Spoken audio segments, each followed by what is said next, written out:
पढ़ा था permutation. Permutation वास्तव में क्या था, अरेंजमेंट था ऑब्जेक्ट्स का जिसमें ऑर्डर इंपॉर्टेंट था, इन्हें डेफिनेट ऑर्डर, ठीक है। लेकिन यहाँ पर हमारे पास कुछ सिचुएशंस ऐसी होती हैं जहां पर ऑर्डर इंपॉर्टेंट नहीं है। कुछ सिचुएशन हमारे पास ऐसी हैं जहां ऑर्डर इंपॉर्टेंट नहीं होता। जैसे मान लीजिए मैं कहता हूं कि मुझे एक टीम सेलेक्ट करनी है 2 मेंबर्स की, एक टीम सेलेक्ट करनी है 2 मेंबर्स की, और मेरे पास 5 टोटल पर्सन्स हैं जिसमें से मुझे वो टीम लेनी है। तो मैं कोई सा भी पहले लूं कोई सा भी बाद में लूं, ऑर्डर इंपॉर्टेंट नहीं है। मान लीजिए मेरे पास 5 पर्सन्स हैं, ए है, बी है, सी है, डी है, ई है, और मुझे इसमें से 2 पर्सन लेने हैं। तो चाहे मैं पहले ए लूं बाद में बी या पहले बी लूं बाद में ए, कोई फर्क नहीं पड़ता, both are same team, both represent the same team, यानी ऑर्डर इंपॉर्टेंट नहीं है। This is called selection. वो क्या था हमारे पास, परमुटेशन या अरेंजमेंट। परमुटेशन को हम मोस्टली बोलते हैं अरेंजमेंट, कॉम्बिनेशन को हम बोलते हैं सिलेक्शन, यानी सिलेक्शन है। सिलेक्शन में ये इंपॉर्टेंट नहीं है कि who is selected first and who is selected second, selected, this is the important. Selected eight which order, this is not important. तो जहां पर ऑर्डर इंपॉर्टेंट नहीं होता वहां हम बोलते हैं कि ये कॉम्बिनेशन है, यानी हम एक कंबाइंड टीम सेलेक्ट कर रहे हैं, न कि एक पर्टिकुलर ऑर्डर, न कि एक पर्टिकुलर ऑर्डर। जैसे मान लीजिए हम एक मीटिंग में जाते हैं, हमें शेक हैंड करना है, तो मैंने तुमसे हाथ मिलाया, तुमने मुझसे हाथ मिलाया, बोथ आर सेम थिंग, कोई फर्क नहीं पड़ता है पहले किसने हाथ बढ़ाया, है ना। तो ऑर्डर इंपॉर्टेंट नहीं है। ऐसे ही मान लीजिए सर्कल है, सर्कल, मुझे सर्कल में कोड ड्रॉ करनी है, तो मैंने ए से बी को मिलाया, बी से ए को मिलाया, कोई फर्क नहीं पड़ता है, बोथ आर सेम कोड। तो ये कुछ सिचुएशन ऐसी हैं जहां ऑर्डर इंपॉर्टेंट नहीं है, सिलेक्शन इंपॉर्टेंट। जहां सिलेक्शन इंपॉर्टेंट होता है वहां कॉम्बिनेशन होता है। अगर हमारे पास टोटल ऑब्जेक्ट एन है, अगर हमारे पास टोटल ऑब्जेक्ट्स एन है और हमें उसमें से आर लेने हैं, let total objects are n, total objects are n and we have to select r. हमें कितने सेलेक्ट करने हैं, आर, सेलेक्ट आर। तो बिना ऑर्डर के, ऑर्डर इंपॉर्टेंट नहीं है, सिर्फ सिलेक्शन इंपॉर्टेंट है, तो ये कहलाता है कॉम्बिनेशन, कॉम्बिनेशन, ठीक है। और कॉम्बिनेशन को हम एनसीआर से रिप्रेजेंट करते हैं। जैसा हमने वहां परमुटेशन को एनपीआर से किया था, यहां कॉम्बिनेशन को एनसीआर से रिप्रेजेंट किया जाता है, यानी combination of r from n object, combination of r from n object. अब हम एक एग्जांपल लेते हैं। एग्जांपल मान लीजिए मेरे पास 4 ऑब्जेक्ट हैं, ए बी सी डी, या 4 पर्सन हैं, मुझे 2 पर्सन की एक टीम बनानी है, ऑर्डर इंपॉर्टेंट नहीं है। तो वो सेलेक्टेड पर्सन कौन कौन से हो सकते हैं, या तो ए के साथ बी हो सकता है, या ए के साथ सी, या ए के साथ डी, फिर या तो बी के साथ सी या बी के साथ डी। बी के साथ ए नहीं लेंगे, क्यों, क्योंकि बी तो पहले आ चुका है, ए और बी टीम पहले। बी के साथ बी भी नहीं लेंगे, क्यों, क्योंकि बी के साथ बी तो हो ही नहीं सकता, बी तो एक ही पर्सन है और हम तो 2 ले रहे हैं, तो बी के साथ बी नहीं हो सकता। B is just same person जो 2 बार सेलेक्ट नहीं हो सकता है। ऐसे फिर सी के साथ क्या हो गया हमारे पास, डी ओनली, सी के साथ डी ओनली, और डी के साथ कोई नहीं बचा क्योंकि सारे कॉम्बिनेशन पहले से आ चुके हैं। यानी हमारे पास जो कॉम्बिनेशन हुए 1 2 3 4 5 और 6 हुए, हमारे पास टोटल ऑब्जेक्ट 4 थे, हमने इसमें से 2 सेलेक्ट किया तो हमें 6 मिला। इसका मतलब 4C2 6 के इक्वल है। Selected of 2 members team out of 4 is equal to 6। अब अगर मैं इसकी परमुटेशन बनाना चाहता है, इसके परमुटेशन 4 में से 2 सेलेक्ट करके परमुटेशन बनाना चाहता तो क्या होता, मेरे पास हर एक में 2-2 ऑब्जेक्ट हैं। ये 2 ऑब्जेक्ट फैक्टोरियल 2 तरीके से इंटरचेंज हो सकते थे, A B B A C C A D D A B C C B D D D B, यानी फैक्टोरियल 2 से और मल्टीप्लाई हो जाती अगर मैं इसके परमुटेशन बनाना चाहता तो। समझ गए फैक्टोरियल 2 क्यों, 2 ऑब्जेक्ट हैं और 2 ऑब्जेक्ट आपस में फैक्टोरियल 2 तरीके से अरेंज हो सकते हैं। इसका मतलब अगर मैं फैक्टोरियल 2 की और मल्टीप्लाई कर दूं 4C2 में फैक्टोरियल 2, तो ये 4P2 बना लेगा। 4P2 भी परमुटेशन बन गया है, 4P2, ठीक है। इसका मतलब अगर मैं इसको कहूं कि मेरे पास टोटल ऑब्जेक्ट n है और मुझे r सेलेक्ट करने हैं, NCR into factorial r is equal to NPR के इक्वल हो गया। यहां से मुझे एक इंपॉर्टेंट रिजल्ट मिला, 4 का मतलब n, देखिए 4 मेरे पास टोटल ऑब्जेक्ट थे मतलब n, 2 मैंने लिए मतलब r। अगर मैं वैल्यू के यहां पुट कर दूं तो NCR फैक्टोरियल 2 का मतलब जितने का मैंने ग्रुप बनाया, यानी फैक्टोरियल r और इज इक्वल टू NPR। तो यहां से मुझे NCR का फॉर्मूला मिला, implies NCR is equal to NPR और अपॉन फैक्टोरियल R, लेकिन NPR क्या होता है? Factorial N upon factorial N minus R और into factorial R। This is the formula to find NCR, यानी NCR is equal to factorial N upon factorial R और factorial N minus R। ये relation भी true है कि NPR is equal to NCR also, जिससे हमने derive किया है कि NPR is equal to NCR और इनटू फैक्टोरियल R। ठीक है, तो NCR को हम डायरेक्टली यहां से इवेल्युएट कर सकते हैं factorial N upon factorial R और फैक्टोरियल N माइनस R से। This is the formula to find combination of R objects taken at a time out of N objects. जैसे NPR में था factorial N upon factorial N minus R, here factorial N factorial R और factorial N minus R। ठीक है, अब अगर ये R 0 हो जाए तो क्या होगा? First condition, if R is equal to 0 हमने पुट कर दिया तो NC 0 factorial N upon factorial 0 factorial N minus 0, यानी factorial N upon factorial N यानी 1। इसका मतलब अगर हम एक भी ऑब्जेक्ट सेलेक्ट ना करें, मतलब सारे एक साथ रहें, तो ऐसा कौन सा तरीका है? 1, इसलिए NC 0 1 के इक्वल होता है, पहली प्रॉपर्टी। सेकंड प्रॉपर्टी, अगर ये R N के इक्वल हो जाए, हमें सारे ऑब्जेक्ट एक साथ लेने हैं, सारे ऑब्जेक्ट एक साथ मतलब एक ही टीम बनी, तो उसका भी मेथड 1 ही होगा। मैथमेटिकली देखते हैं, हमने R को N पुट कर दिया तो NCN factorial N upon factorial N factorial N minus N, यानी factorial N upon factorial N factorial 0 cancel 1। इसका मतलब NCN भी 1 के इक्वल होता है। ठीक है, third property NCN minus R, NCN minus R अगर मुझे इवेल्युएट करना है कैसे होगा? Factorial N upon factorial N minus R और factorial N minus N plus R। ध्यान से देखिए, मैंने पूरे R की जगह N माइनस R ले लिया, R की जगह N माइनस R, तो factorial as it is R की जगह ये आ गया और N माइनस R, तो N माइनस N और ये माइनस क्या हो गया? प्लस, N से N कैंसिल हो गया, यानी factorial N upon factorial N minus R और इनटू फैक्टोरियल R। लेकिन यही क्या है? NCR। इसका मतलब NCN माइनस R NCR के इक्वल होता है। Important result, NCN minus R is equal to NCR। ठीक है, फोर्थ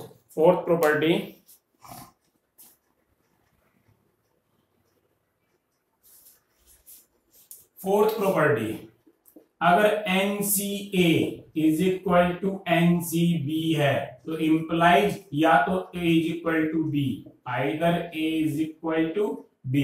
पहला रिजल्ट, अगर NCA is equal to NCB है तो या तो A B के इक्वल होगा, या क्योंकि NCR NCN माइनस R के इक्वल होता है आल्सो। इसका मतलब जो NCA है, NCA इसको मैं NCN माइनस A लिख सकता हूं इस प्रॉपर्टी से। NCR is equal to NCN minus R, लेकिन ये इक्वल किसके है?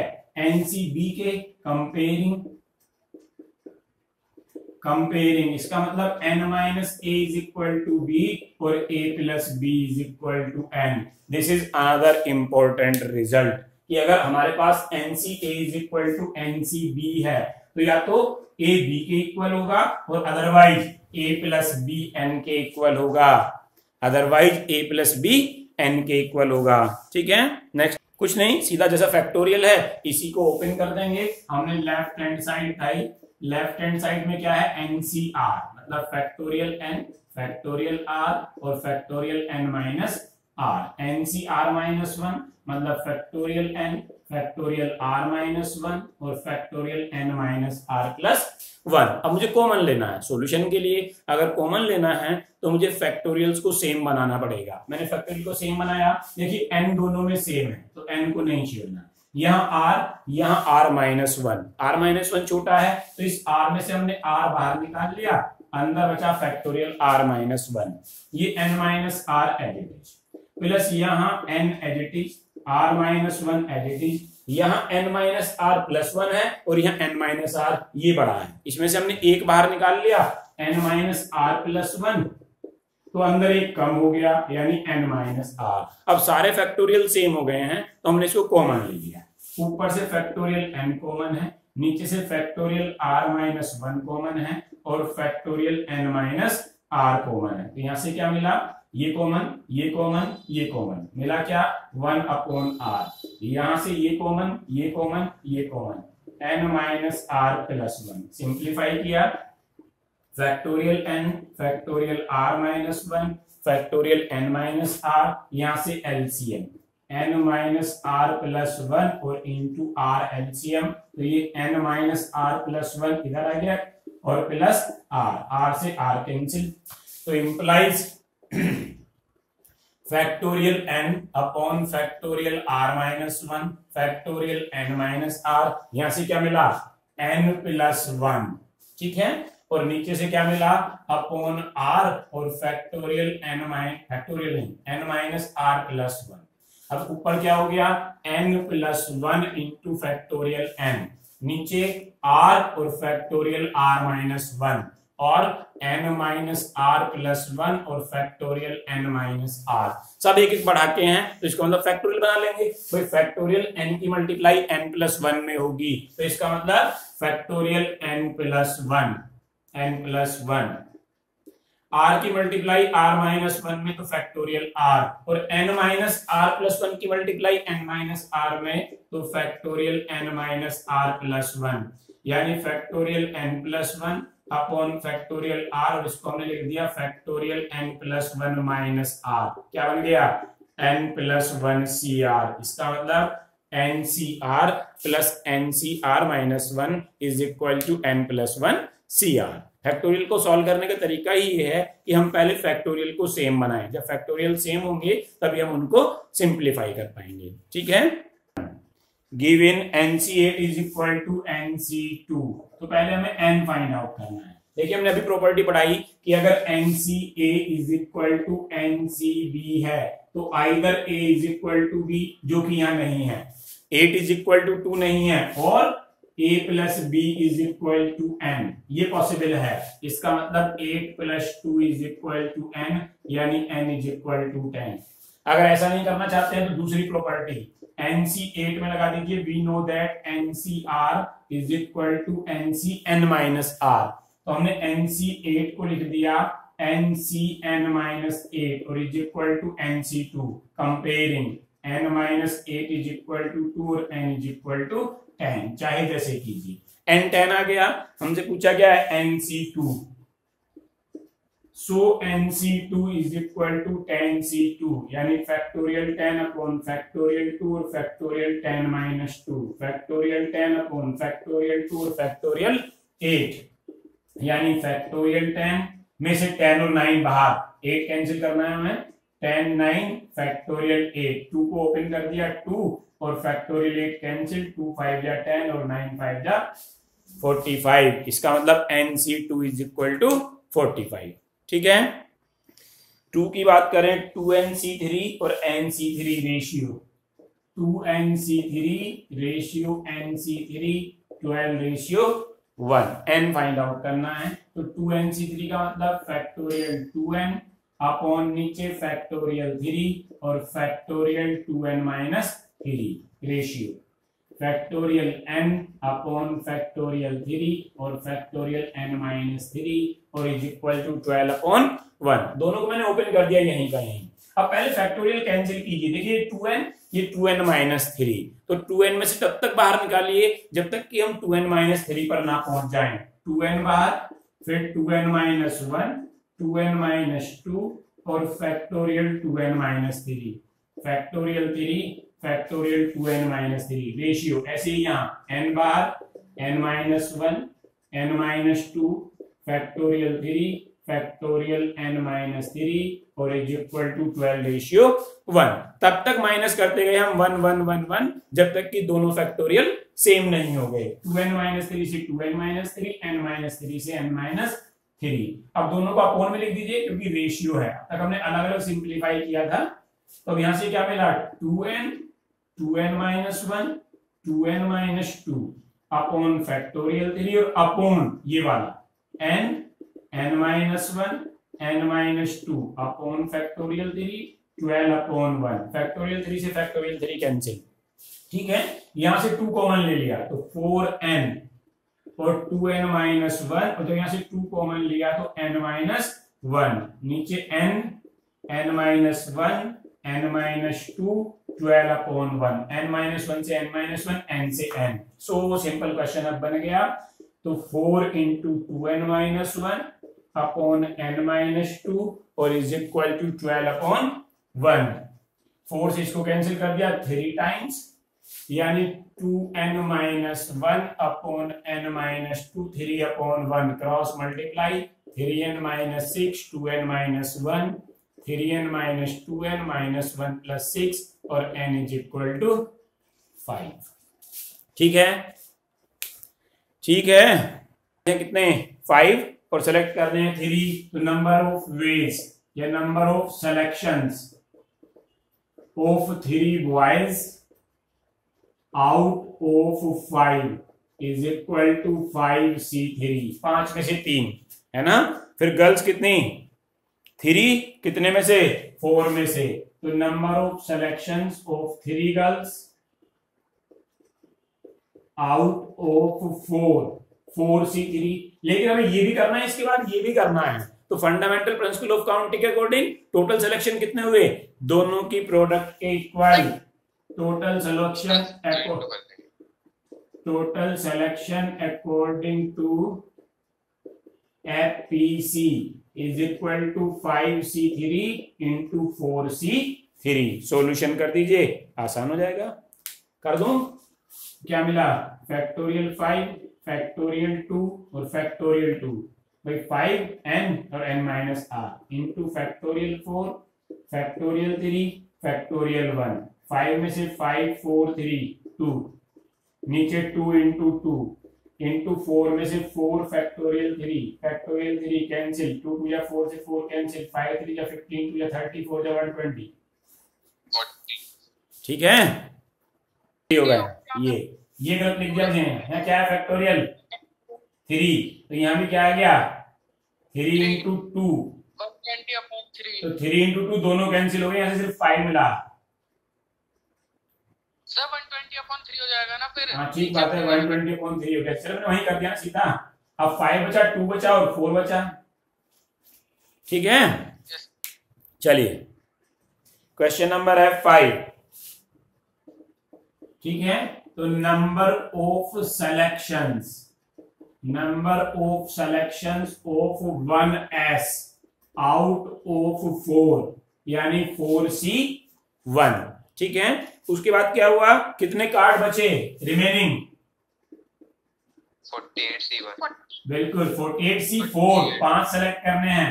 Remaining 4 card to be selected from 48। तो वेज कितने हुए 48C4 और टोटल सिलेक्शन कितने हुए, टोटल सिलेक्शन बताइए 4C1 into 48C4। सिंप्लीफाई कर दीजिए, फैक्टोरियल 4 अपॉन फैक्टोरियल 3 और फैक्टोरियल 48 अपॉन फैक्टोरियल 4 और फैक्टोरियल 44। सिंप्लीफाई कर लेना अपने आप। ठीक है, क्वेश्चन नंबर है 9।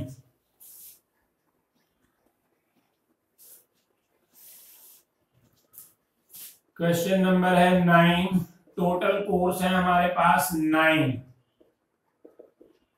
ही है ना, 9 है। कंपलसरी कितने हैं 2, कंपलसरी 2 सेलेक्टेड। कितने सेलेक्ट करने हैं हमें 5। अब 5 में से 2 तो हमारे पास पहले ही सेलेक्ट हो गए, 2 तो फिक्स है। तो number of selections of remaining 3 courses, 2 तो फिक्स है। Remaining 3 courses out of 7।